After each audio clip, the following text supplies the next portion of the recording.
마당 아래서 발견된 5구의 시신. 그곳엔 배수로 공사라며 판 흔적이 있었죠.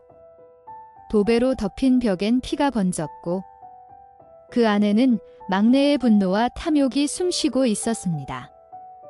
아친 여러분, 다크한 나이트메어 출발합니다. 작은 댓글, 구독과 좋아요 해주셔서 감사합니다.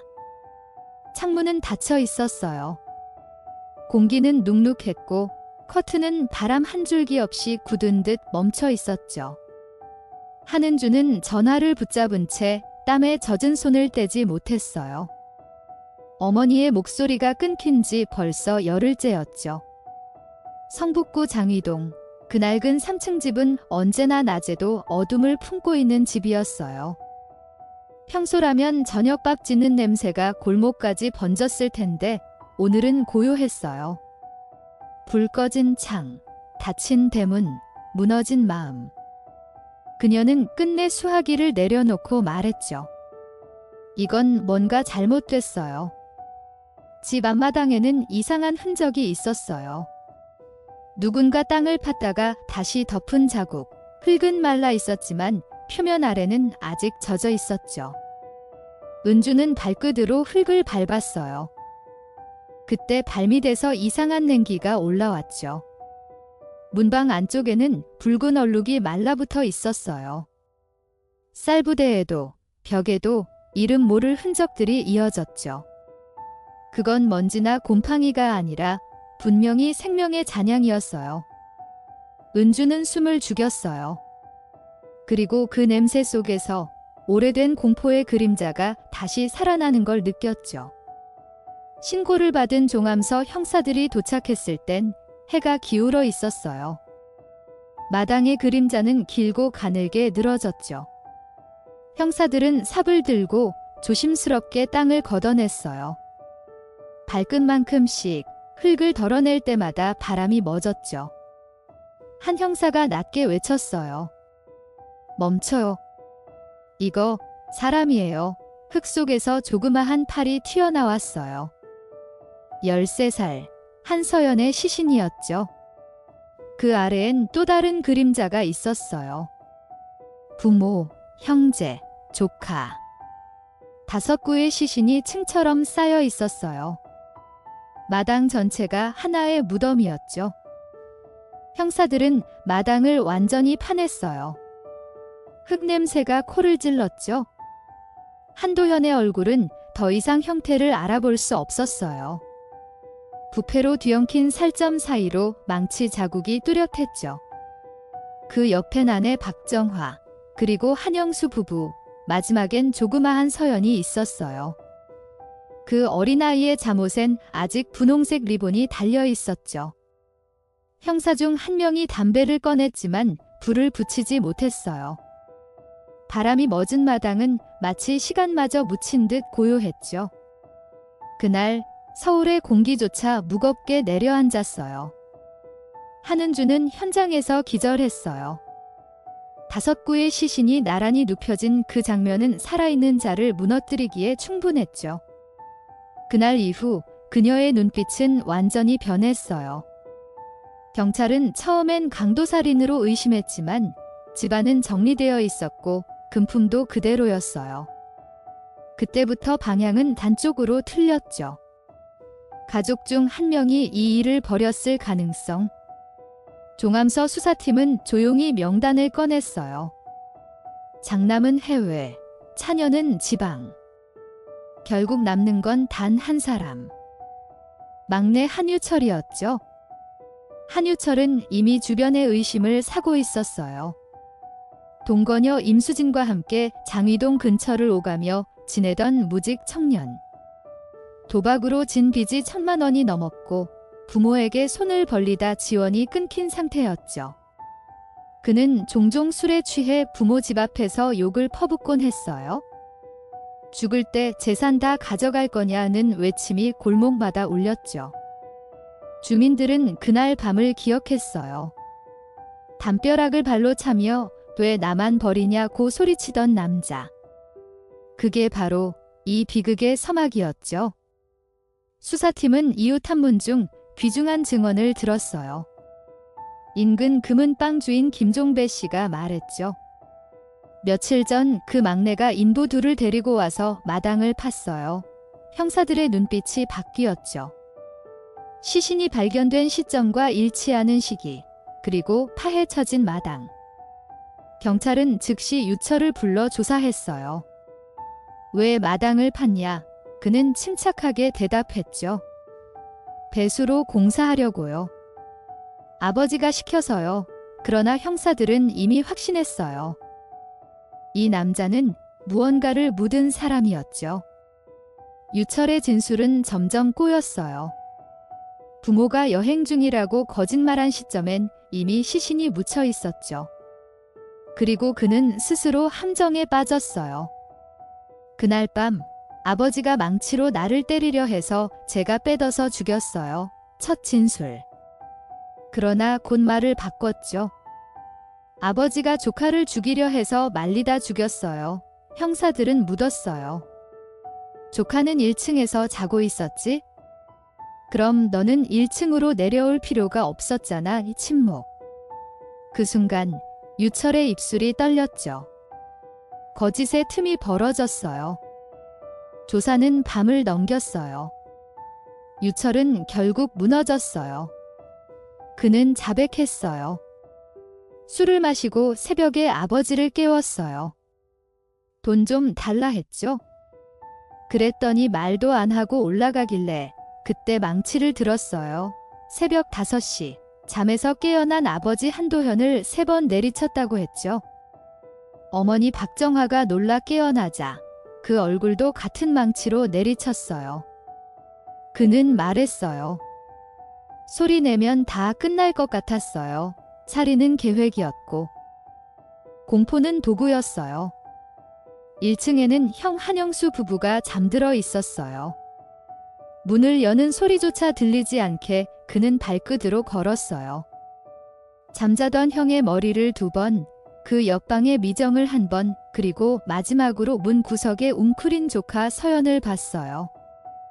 아이는 눈을 떴지만 비명조차 내지르지 못했죠. 망치가 공기를 갈랐어요. 한순간이었어요. 5명의 생이 같은 새벽, 같은 집 안에서 끊겼어요. 그는 손에 남은 피를 보며 말했다고 했죠. 이제 내 몫이 됐어요. 그날 새벽, 그는 아무 일도 없다는 듯 앉아 있었어요. 시신들이 방마다 흩어져 있었죠. 그는 담배를 태우며 생각했어요. 파묻으면 아무도 모를 거야. 그리고 이튿날 인부 2명을 불렀어요. 최민기와 오성태. 배수로 좀 파달라. 2 사람은 그 말만 믿고 삽을 들었어요. 흙을 내리칠 때마다 그 밑에는 아직 따뜻한 살이 있었어요. 땅이 울컥거렸죠. 피가 스며든 흙냄새가 그들의 땀냄새와 섞여 이상하게 달았죠. 그는 시신을 차례로 눕혔어요. 맨 아래엔 아버지, 그 위에 어머니, 형, 형수, 그리고 마지막으로 조카 서연.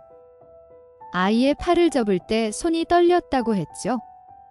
그래도 무겁진 않았어요. 그렇게 말하며 웃었다고 했어요.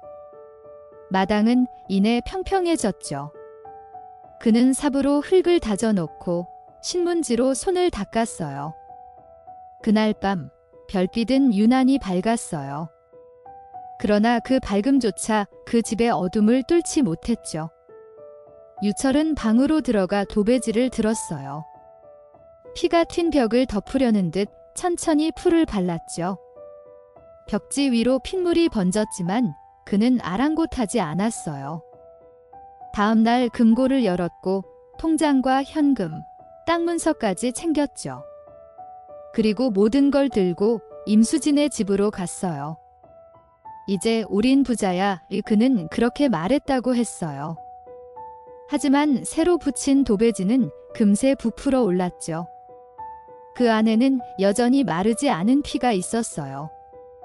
그 집은 죽음을 숨기지 못했죠. 그는 그날 이후 매일 술을 마셨어요. 도배로 덮은 벽을 바라보며 자신이 만든 침묵을 확인했죠.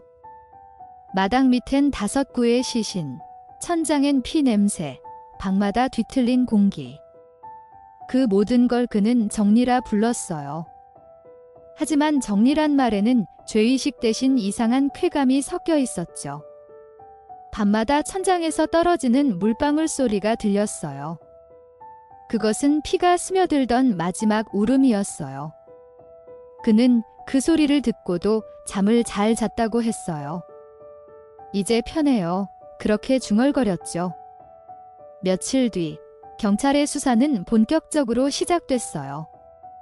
형사들은 집의 구조를 살피며 벽지를 벗겼어요. 곧장 붉은 무늬가 드러났죠.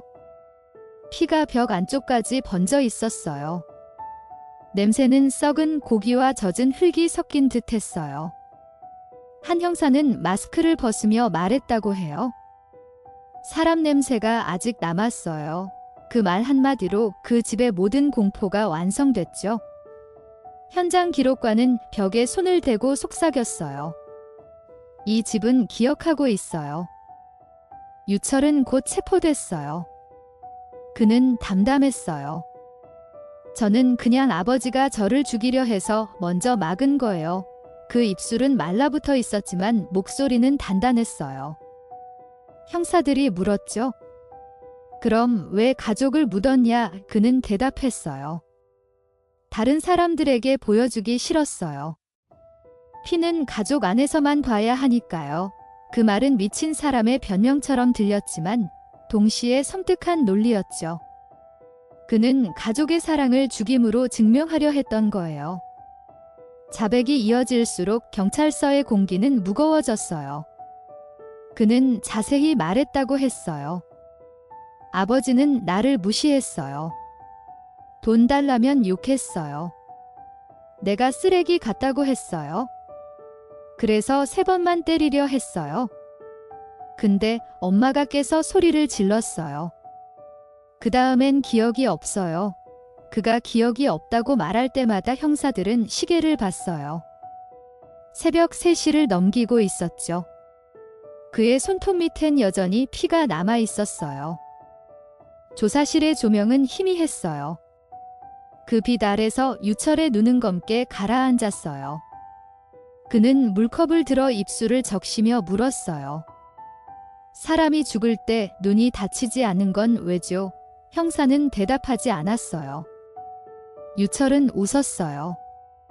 5명이 다 나를 봤어요.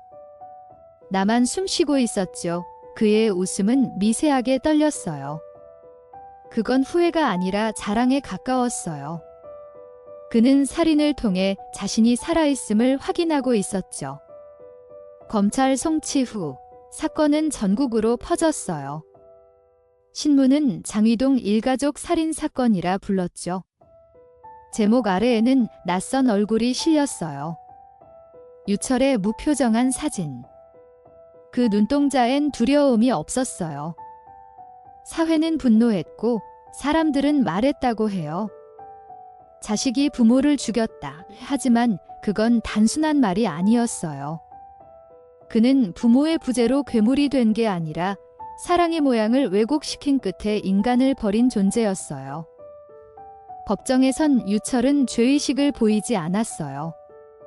검은 정장, 감은 눈, 담은 입술. 판사가 질문했죠. 후회합니까? 그는 짧게 웃었어요. 후회할 사람도 다 죽었잖아요. 방청석에서 울음이 터졌어요. 장녀 한은주는 그 자리에서 몸을 부들부들 떨었죠. 그녀는 재판 내내 아무 말도 하지 못했어요. 오직 눈물만이 가족의 마지막 언어였어요. 그 눈물은 바닥으로 떨어져 천천히 증거물처럼 흩어졌죠. 유철의 변호인은 정신질환을 주장했어요. 그는 현실 감각이 없었습니다. 충동이었죠. 그러나 판사는 고개를 저었어요. 계획이 있었다. 망치, 도배, 매장, 도피. 이건 계산된 살인이다. 방청석에 정적이 흘렀어요. 재판부는 판결문을 읽기 전 한참을 멈췄어요. 그리고 마지막 문장이 울렸죠. 그대의 죄는 피보다 깊고 용서보다 멀다. 그 순간 공기는 멎은 듯 했어요. 그는 사형을 선고받았어요. 감옥의 문이 닫히는 소리가 마지막 종소리처럼 들렸죠. 처음엔 울지 않았어요. 하지만 밤이 깊어지자 기도하는 소리가 들렸어요. 그는 종이를 찢어 십자가를 만들고 그 앞에 무릎을 꿇었어요. 하느님, 저는 지옥에 가겠죠. 대답은 없었어요. 그 침묵이 오히려 그를 무너뜨렸어요. 다음 날 그는 담배를 한 모금 피우며 말했다고 해요. 그래도 산 건 감사했어요. 1995년 11월 2일 새벽 서울구치소의 어둠 속에서 유철은 마지막으로 하늘을 봤어요. 창살 사이의 빛은 희미했고 바람은 차가웠어요. 교도관이 물었죠. 마지막으로 할 말 있나? 그는 고개를 들었어요. 지금까지 숨쉬게 해준 세상에 고맙습니다. 그 말은 이상하게 부드러웠어요. 그리고 곧 목이 꺾였죠. 모든 게 멈췄어요. 5명의 생이 사라진 지 12년 만의 종결이었어요. 세상은 다시 조용해졌어요. 유철이 사라진 뒤에도 장이동의 공기는 쉽게 정화되지 않았어요. 사람들은 그 집을 5 그림자의 집이라 불렀죠. 철거가 예정돼 있었지만 공사 인부들이 한 명씩 일을 그만뒀어요. 밤마다 누군가 벽을 두드린다는 소문이 돌았어요. 그건 단순한 소리가 아니었어요. 벽 안에서 울리는 남겨진 숨의 메아리였어요. 한은주는 매년 그 길을 지나며 고개를 숙였어요. 마당에 흙이 여전히 붉게 변해 있었다는 증언이 이어졌죠. 마치 땅이 그 피를 잊지 못하는 듯 했어요. 시간이 흘러도 사람들은 묻지 않았어요. 그 집안의 이야기를 입에 올리는 것조차 금기였어요. 그러나 장이동 주민들은 다 기억했어요. 사건 다음 해봄, 그 집마당에서 핀 붉은 꽃이 있었다고 했죠. 아무도 씨를 뿌리지 않았는데도 피어난 꽃 아이들은 그걸 피의 모란이라 불렀어요. 바람이 불 때마다 꽃잎이 흙에 붙었고 지나가던 사람들은 다리를 멈췄죠. 누군가 그곳에 남아있다고 느꼈어요. 죄책감이든 한이든 그것은 아직 떠나지 않았어요. 한은주는 오랫동안 언론의 요청을 거절했어요. 하지만 사건이 10년을 넘기자 조용히 입을 열었죠. 나는 아직도 그 집문 소리를 기억해요. 열쇠가 도는 그 소리, 그게 마지막이었어요. 그녀의 목소리는 떨렸어요. 기억은 냉기처럼 남아있었죠. 기자가 물었어요. 가장 미웠던 건 누구였나요? 은주는 대답하지 않았어요. 대신 고개를 숙이고 말했다고 했어요. 미움이란 건 아직 살아있는 사람의 감정이에요. 그에게 미움은 사치였어요. 그날 이후 도심의 살인사건들은 대부분 가족 내 갈등으로 분류됐어요. 경찰은 사건 기록을 교육자료로 남겼죠. 형사학교의 한 교관은 말했다고 해요. 이건 단순한 살인이 아닙니다. 사랑이 뒤틀릴 때 인간이 어디까지 무너질 수 있는지 보여주는 사례예요. 교실엔 정적이 흘렀죠. 누군가는 필기를 멈췄고 누군가는 눈을 감았어요. 이 사건은 범죄가 아니라 인간의 붕괴로 기록됐어요. 수감 중이던 그는 한동안 신앙의 죄인이라 불렸어요. 교도관들은 그가 매일 새벽 무릎을 꿇고 기도한다고 했어요. 그러나 그의 기도는 용서를 구하는 게 아니었어요. 그들도 지금은 편할 거예요. 그렇게 말했죠. 그에게 신앙은 구원이 아니라 도피였어요. 벽에 걸린 십자가를 바라보며 그는 웃었어요. 그분도 나를 이해할 거예요. 그 웃음이 차갑게 식은 새벽, 교도관은 그 방을 지나가지 않았어요. 사형이 집행되던 날, 구치소의 공기는 이상할 만큼 맑았어요. 하늘은 푸르렀고 바람은 잔잔했어요. 그는 마지막 순간까지 고개를 들었어요. 눈빛은 평온했어요. 목이 꺾이는 순간 주변의 시계가 멈췄다는 증언이 있었어요. 그건 단순한 착각이었겠죠? 하지만 사람들은 말했다고 해요.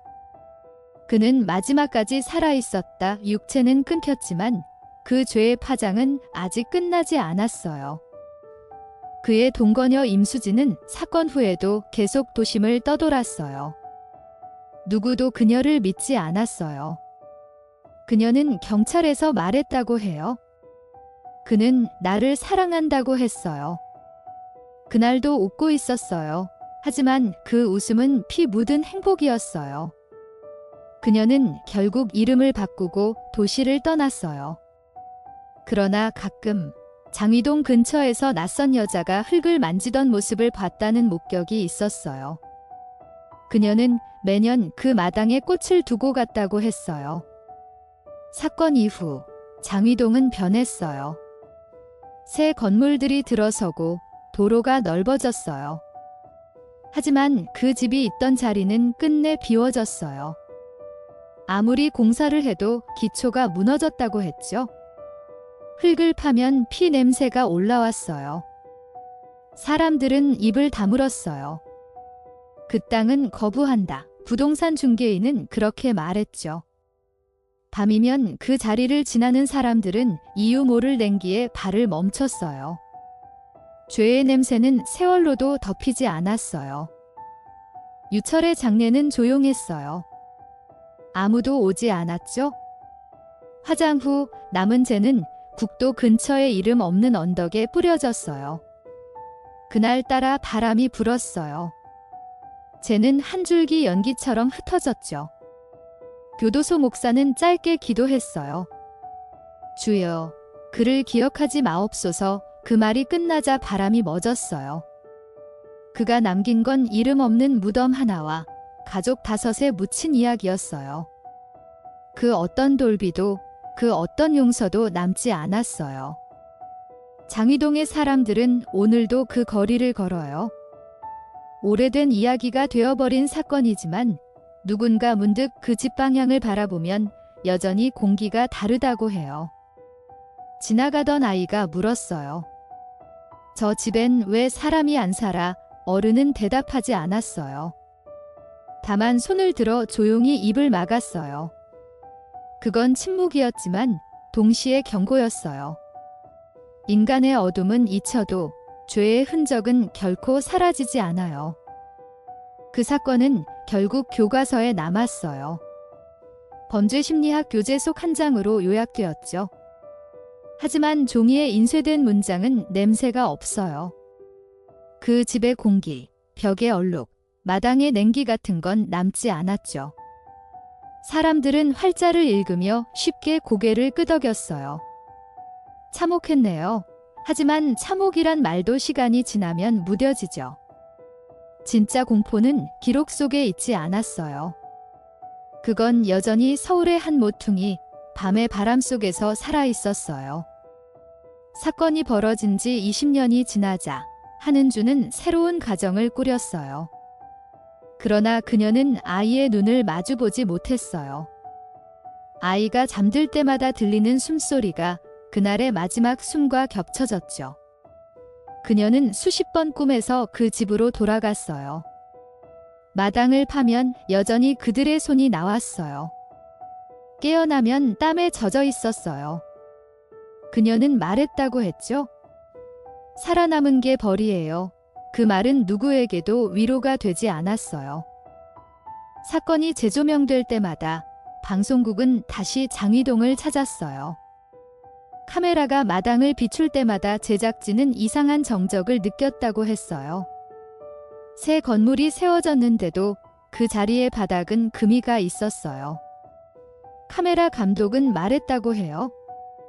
렌즈에 먼지가 낀 줄 알았는데 화면이 계속 흔들렸어요. 그건 단순한 기계의 오류가 아니었어요. 인간이 만든 비극은 시간이 지나도 기계조차 불안하게 만들었죠. 유철의 범행 동기는 단순히 돈이 아니었어요. 그는 어릴 적부터 부모의 차별 속에서 자랐어요. 공부를 못한다고 꾸중을 듣고 형보다 못하다고 비교를 당했죠. 그 상처는 시간이 지나면서 분노로 바뀌었어요. 하지만 그 분노를 표현할 길이 없었어요. 결국 사랑이 없던 공간에서 그는 사랑을 흉내내며 자랐죠. 그 흉내가 끝내 살인이 되었어요. 그는 결국 자신이 증오하던 가족의 모습을 그대로 닮았던 거예요. 재판 기록 속에서 검사는 마지막으로 물었어요. 왜 그랬습니까? 그는 짧게 대답했죠. 그냥 나만 없으면 다 끝날 것 같았어요. 하지만 그는 잘못 알고 있었어요. 자신이 사라져도 죄는 남아요. 살인의 이유를 찾는다는 건 끝없는 미로였어요. 사람들은 그 답을 원했지만 유철에게는 애초에 답이 없었죠. 그는 단지 존재를 증명하고 싶었던 자였어요. 그 증명은 피로 쓰였어요.